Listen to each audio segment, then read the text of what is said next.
प्रदेश के सभी हमारे वरिष्ठ पुलिस अधिकारीगण, अग्निशमन विभाग के सभी वरिष्ठ अधिकारीगण, अन्य कार्मिकगण,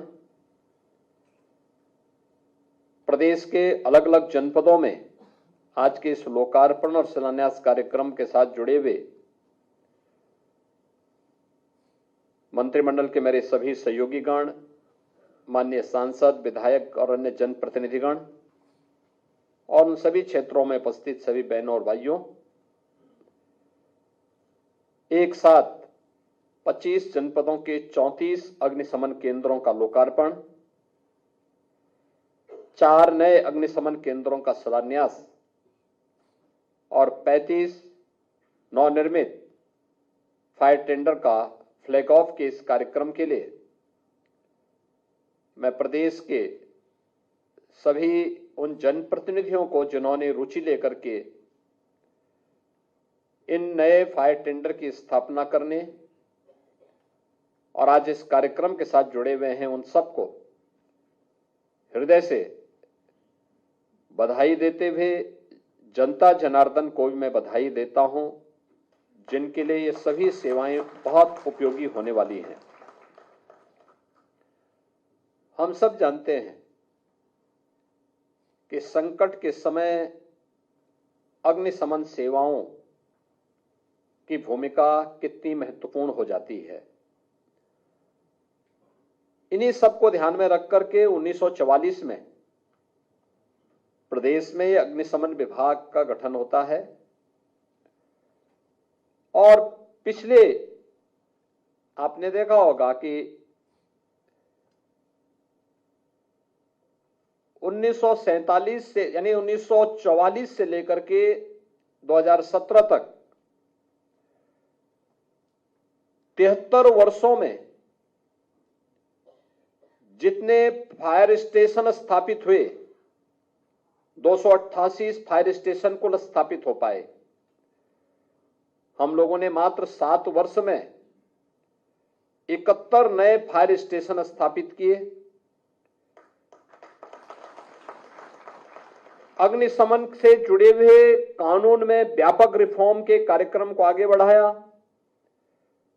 उनके आधुनिकीकरण के लिए समयबद्ध तरीके से जो कार्यक्रम आगे बढ़ाए गए, आज उसका परिणाम है कि प्रदेश में आज अग्निशमन विभाग प्रदेश की इमरजेंसी सेवाओं में एक बेहतरीन सेवा प्रदान करने के लिए अपने आप को तैयार कर रहा है। 2017 से 18 के बीच प्रदेश के अंदर हम लोगों ने अब तक लगभग 1400 करोड़ रुपए इस विभाग को अपनी सेवाओं के सुदृढ़ीकरण के लिए उपलब्ध करवाए, जिनमें नए अग्निशमन केंद्र, हाई राइज बिल्डिंग हो या सामान्य परिस्थितियों में भी फायर टेंडर के क्रय करने के लिए या गली मोहल्ले हो या अन्य केंद्रों, अन्य क्षेत्रों में उस प्रकार के वाहनों के क्रय के लिए फिर धनराशि उपलब्ध करवाने की कार्रवाई हो। ये सभी कार्य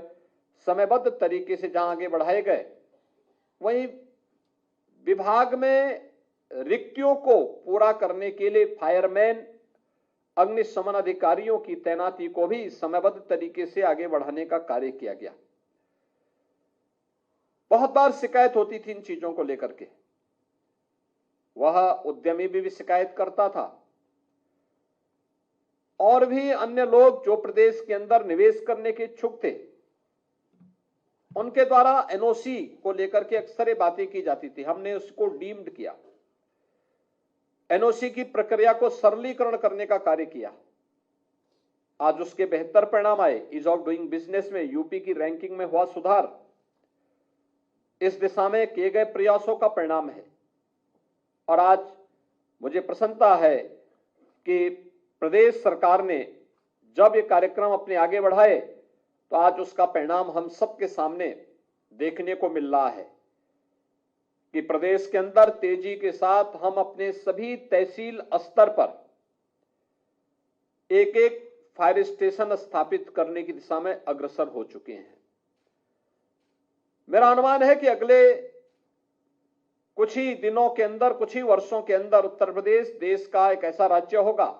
जो आबादी में सबसे बड़ा है, लेकिन आम जन की सुविधा को ध्यान में रख करके हर तहसील क्षेत्र में एक एक फायर स्टेशन की स्थापना करना हमारा लक्ष्य है। और इस दिशा में आज का एक कार्यक्रम एक मील का पत्थर साबित होने जा रहा है। इसके लिए मैं प्रदेशवासियों को हृदय से बधाई दूंगा और विभाग को हृदय से धन्यवाद भी दूंगा। हमारा प्रयास होना चाहिए कि हम फायर की टेंडर की किसी भी कार्यक्रम को, रिस्पांस टाइम को कितना कम कर पाएंगे, यह सबसे महत्वपूर्ण है। अगर अग्निकांड की चपेट में कहीं कोई स्थल है, कोई भवन है, कोई मोहल्ला है, हमारा रिस्पांस टाइम जितना कम होगा उतना ही जन धन की हानि को रोकने में हमें मदद मिलेगी। जन धन की हानि रोकना हमारा पहली प्राथमिकता होनी चाहिए। और इस दृष्टि से प्रदेश में पिछले कुछ समय से जो प्रयास प्रारंभ हुए उसके बेहतर भी परिणाम सामने आए हैं। खासतौर पर पिछले कुछ समय से जो अभी यहां पे इस प्रेजेंटेशन में भी आपने देखा होगा, 33,000 से अधिक अग्नि दुर्घटनाओं में 3,780 जनहानि को रोका गया, 5,000 से अधिक पशुओं की हानि को रोका गया और इसके कारण 1.5 अरब रुपए की संपत्ति को भी बचाने में मदद प्राप्त हुई है। यानी 150 करोड़ रुपए की संपत्ति को भी बचाने में विभाग ने मदद की है। इसके अलावा और भी अन्य कारणों से, खासतौर पर अब सीजन आएगा, इस सीजन में आप देखते होंगे जब तेज लू चलेगी खड़ी फसल में आग लगने की संभावना दिखती है। उस समय भी फायर विभाग की आवश्यकता लोग महसूस करते हैं। अग्निशमन विभाग उस समय भी जाकर के लोगों की मदद के लिए खड़ा होता है। किसी मार्केट में कहीं कोई दुर्घटना हो गई, उसको बचाव करने के लिए हमेशा खड़ा होता हुआ दिखाई देता है। और आज इन सभी कार्यक्रमों को हम लोगों को और प्रभावी ढंग से आगे बढ़ाने के लिए कार्य करना है। अग्निशमन तथा हम लोगों ने आपात सेवाओं को उच्चीकरण करने का काम किया है और इस दिशा में न केवल अग्निशमन सेवाएं बल्कि प्रदेश के अंदर हम लोगों ने एसडीआरएफ के गठन की कार्रवाई को भी पूरा किया है। अब तक हमारे पास एसडीआरएफ की 6 कंपनियां काम कर रही हैं और साथ ही साथ प्रदेश के अंदर स्पेशल सिक्योरिटी फोर्स का गठन करते हुए महत्वपूर्ण इमारतों और संस्थानों की सुरक्षा का दायित्व हम लोगों ने स्पेशल सिक्योरिटी फोर्स को उपलब्ध करवाते हुए प्रदेश में इस कार्यक्रम को जो एक विश्वास अर्जित हुआ है प्रदेशवासियों के मन में, प्रदेश में आने वाले निवेशकों के मन में, आने वाला जो टूरिस्ट है उसके मन में, इस विश्वास को और मजबूत करने का कार्य हम सबको करना है। इस दिशा में हमें पहले चरण में जनपद स्तर पर, दूसरे चरण में हम लोग उसे तहसील स्तर पर लेकर के गए हैं और हमारा प्रयास होना चाहिए कि अगले 1-1.5 वर्ष के अंदर हमारा प्रयास हो कि हर तहसील फायर स्टेशन से आच्छादित हो जाए। इसके लिए विभाग को प्रयास करना चाहिए, गृह विभाग को उनको पूरा सपोर्ट करना चाहिए और एक साथ इस कार्यक्रम को अब आगे बढ़ा करके, बहुत कम तहसीलें बची हैं जहां पे फायर स्टेशन नहीं है। आज मुझे प्रसन्नता है कि जब हम लोग 38 ऐसे जनपदों में, जिनमें से 34 में फायर स्टेशन स्थापित हो चुके हैं और 4 में आज शिलान्यास का कार्यक्रम हो रहा है, इसके साथ ही 67 यानी 67 fire tender, 2 foam tender, 3000 fire resistant overall डागरी, 4 water mist cap motorcycle mounted system के साथ, 15 jeep towing vehicle, 2 water bowser तथा 1 वाटर बाउजर के निर्माण की जो चेसिस है आज उसको हम फ्लैग ऑफ भी करने जा रहे हैं। यानी इतने बड़े कार्यक्रम के साथ पिछले दिनों आपने देखा होगा जब हम लोगों ने गत वर्षों में प्रदेश के इस अग्निशमन विभाग के कार्यक्रम को आगे किया था। हाई राइज बिल्डिंग कभी किसी अग्नि दुर्घटना का शिकार होगी, उन स्थितियों में वहां बचाव के लिए क्या करना है। उस समय हाइड्रोलिक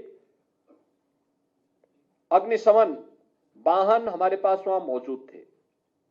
और हमें आज की आवश्यकता के लिए जितनी भी ऐसी हाई राइज बिल्डिंग है उनकी सुरक्षा के लिए मेट्रोपॉलिटन सिटी में पहले चरण में कम से कम जो हमारी बड़ी सिटी हैं उन सब में हम लोग इस सेवा को तत्काल लागू करने, यानी हर तहसील में हमें जहां फायर स्टेशन की स्थापना करनी है वहीं पे हाई राइज बिल्डिंग में इस प्रकार की किसी भी दुर्घटना से बचाव करने के लिए और उसके प्रशिक्षण के लिए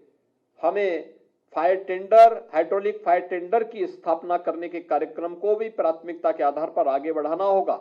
जिससे किसी भी घटना दुर्घटना के समय जनधन की हानि को न्यूनतम करने में हम लोगों को मदद मिल सके, हम मदद आम जनमानस की मदद दे सकें और आम जनमानस के विश्वास को बनाए रखने में मदद कर सकें। आज के समय में रिस्पांस टाइम हमारा जितना कम होगा वह पब्लिक की संतुष्टि का आधार भी बनेगा और इस रिस्पांस टाइम के लिए प्रशिक्षण और उस प्रकार के इक्विपमेंट आवश्यक है। ईज ऑफ डूइंग बिजनेस के लक्ष्य को प्राप्त करने के लिए हम लोगों को कानून में व्यापक सुधार करने ही पड़ेंगे और उसको समयबद्ध तरीके से लागू भी करना पड़ेगा। अगर हम समयबद्ध तरीके से उसे लागू करते हैं तो एक निवेशक का विश्वास व्यवस्था पर मजबूत होता है। अगर हम रिस्पांस टाइम को कम करते हैं, कॉमन मैन का विश्वास विभाग पर भी और शासन पर उतना ही मजबूत होता है, क्योंकि जब वह संकट में है तो संकट में होने पर उसके लिए सहायता के लिए पहुंचना हमारा दायित्व है। और जब उस प्रकार के इक्विपमेंट आपके पास होंगे, उस प्रकार का प्रशिक्षित मैन पावर आपके पास होगा, उसके लिए हमें तैयार करना हो, अपने आप को तैयार करना होगा। हम मानते हैं अक्सर इस प्रकार की स्थितियों के लिए कुछ समय तय होते हैं, अग्निशमन के लिए या फिर कहीं फ्लड आ गई, फ्लड के सिचुएशन में बचाव के लिए, किसी रोड एक्सीडेंट में बचाव के लिए एक निश्चित समय होता है कि इस समय ही ये ज्यादातर घटनाएं घटित होती हैं। शेष समय क्या, मुझे लगता है उस समय स्कूल कॉलेजेस में बच्चों के प्रशिक्षण के लिए भी हम लोगों को जाकर के उनकी काउंसलिंग के कार्यक्रम को भी हमें अपने इस कार्यक्रम का हिस्सा बनाना चाहिए, क्योंकि महत्वपूर्ण यह है कि सामान्य दिनों में केवल विभाग के भरोसे ही रह करके नहीं, घटना घटित हो जाए तब बचाव करें। महत्वपूर्ण यह है कि हम बचाव के लिए लोगों को पहले से तैयार करें। अग्निकांड के लिए कौन कौन से लापरवाही जिम्मेदार होती है, इसके प्रति लोगों को अगर हम पहले से तैयार कर सकें, कैसे हम जनधन की हानि को रोक सकें। आग की चपेट में आने पर व्यक्ति को सबसे पहला उसका क्या दायित्व बनता है, कैसे वह बचाव के उपायों में जब तक सहायता पहुंचती है तब तक स्वयं भी लोग अपने स्तर पर क्या प्रयास प्रारंभ कर सकते हैं।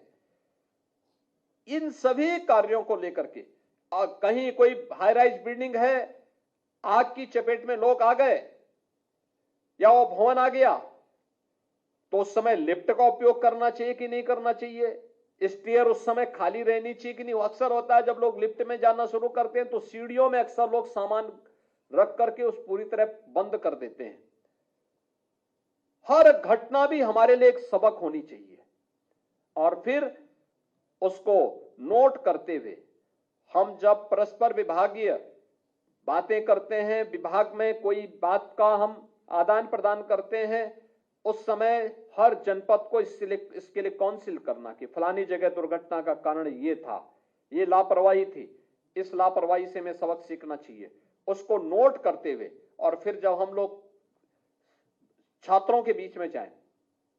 समाज के बीच में जाएं, तो उनको भी हम अवगत कराने का कार्य करें। अवेयरनेस एक बड़ी भूमिका का निर्वहन बचाव में कर सकता है और मुझे लगता है कि उपाय से महत्वपूर्ण बचाव यह बहुत बड़ा कारक हो सकता है जिसमें हम लोग बड़े पैमाने में जनधन की हानि को रोक सकते हैं। या कहीं कोई दुर्घटना है, अक्सर दुर्घटना के समय क्या होता है कि दुर्घटना हो गई, लोग पड़े हुए हैं, लोग सेल्फी वहां पे खींचते रहते हैं, फोटोग्राफी वीडियोग्राफी करते हैं। बहुत सारे लोग हम देखते हैं कि एक्सीडेंट वाले वाहन के साथ भी सेल्फी ले रहे हैं। अरे उस समय हमें सबसे पहले वहां पे लोगों को बचाना चाहिए, राहत कार्यों में भाग लेना चाहिए, या वहां पे वीडियोग्राफी फोटोग्राफी या सेल्फी पॉइंट उसको बनाना चाहिए। लेकिन बहुत सारे लोग तब भी वहां पे मानवीय संवेदना की बजाय इस प्रकार का व्यवहार करते हैं। हमें इन सब चीजों से अपने आप को तैयार करना होगा। एक बार फिर से आज जब विभाग के स्तर पर इतना बड़ा कार्यक्रम हो रहा है, इस सैकड़ों करोड़ रुपए की परियोजनाओं की सौगात प्रदेशवासियों को दी जा रही है, जिनमें 34 यानी प्रदेश के अंदर एक बड़े पैमाने पर 25 जनपदों के 34 अग्निशमन केंद्रों का लोकार्पण हो रहा है और 4 अग्निशमन केंद्र आज यहां पे शिलान्यास हो रहे हैं। इसके लिए मैं विभाग को तो धन्यवाद देता ही हूं, लेकिन साथ साथ जिन जनप्रतिनिधियों ने प्रयास किया है उनको भी धन्यवाद देता हूं और सभी उन जनपद वासियों को जिन्हें इन सेवाओं का लाभ मिलने वाला है उनको मैं बधाई देता हूं। विशेष रूप से उन विधायकों को जिन्होंने प्रयास करके वहां पे फायर स्टेशन स्थापित किए हैं। 35 नवनिर्मित फायर टेंडर का भी फ्लैग ऑफ का कार्यक्रम आज यहां पे हो रहा है। जो मैंने बताया कि कितने वाहन उसमें हैं, किस किस प्रकार की उनकी क्वालिटी है, इनका फ्लैग ऑफ किया जा रहा है। ये वाहन अब उन जनपदों में जाकर के जनता को बेहतरीन सुविधाएं उपलब्ध करा पाएंगे। आज के इस अवसर पर मैं एक बार फिर से प्रदेशवासियों को इन सभी सेवाओं के लिए हृदय से बधाई देते हुए अपनी शुभकामनाएं देता हूं। धन्यवाद। जय हिंद।